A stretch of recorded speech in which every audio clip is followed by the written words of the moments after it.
we've got SEMICON coming into India now, and ours is a crazy industry. Semiconductors been on a roller coaster for the last 60 years.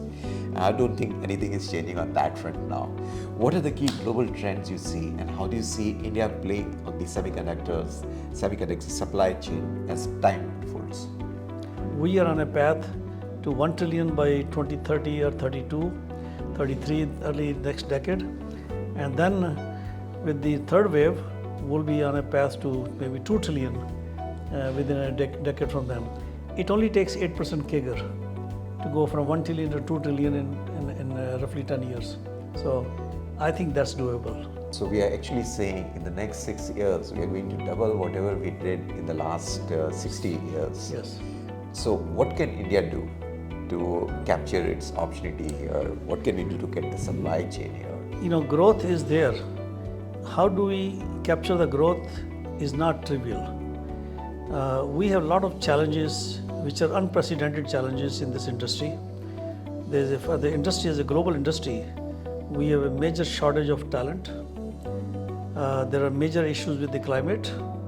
I think the good thing is that India offers a lot of potential. India has a lot of raw talent. Numbers I heard somewhere between 800,000 to million graduates, STEM educated graduates are produced in India. Unfortunately, not everybody can be hired in India because we don't have the semiconductor foundation yet.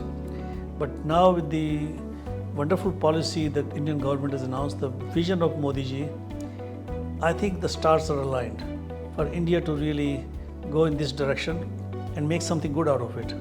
Things are moving in the right direction, but we have a lot of work to do in India. And the missing work is India needs a very strong ecosystem. Yes, we are very fortunate. We have a very strong design community presence in India, but we need more than design. India has other benefits of being a democratic country, English-speaking country. So for international community to work in India is a lot easier. We also comply in India with the international laws for IP security, national security, cyber security.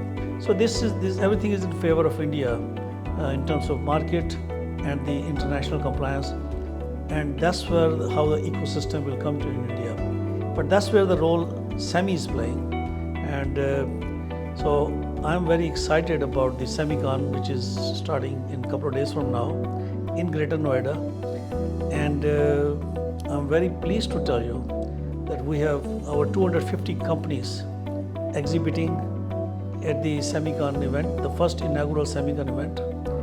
And we have 100 out of 250 companies, 140 companies are international companies. And when we talk about ecosystem, we're talking about companies which represent infrastructure, companies which represent equipment, material companies, the EDA, the design companies, the foundries, fabless, as well as the IDMs. So you name the part of the ecosystem we need, and those companies will be represented during SEMICON India. So I think that will be the starting point. Hopefully India can continue to inspire these exhibitors, and so that they can figure out how do we serve the new landscape or the new hub which is developing in India.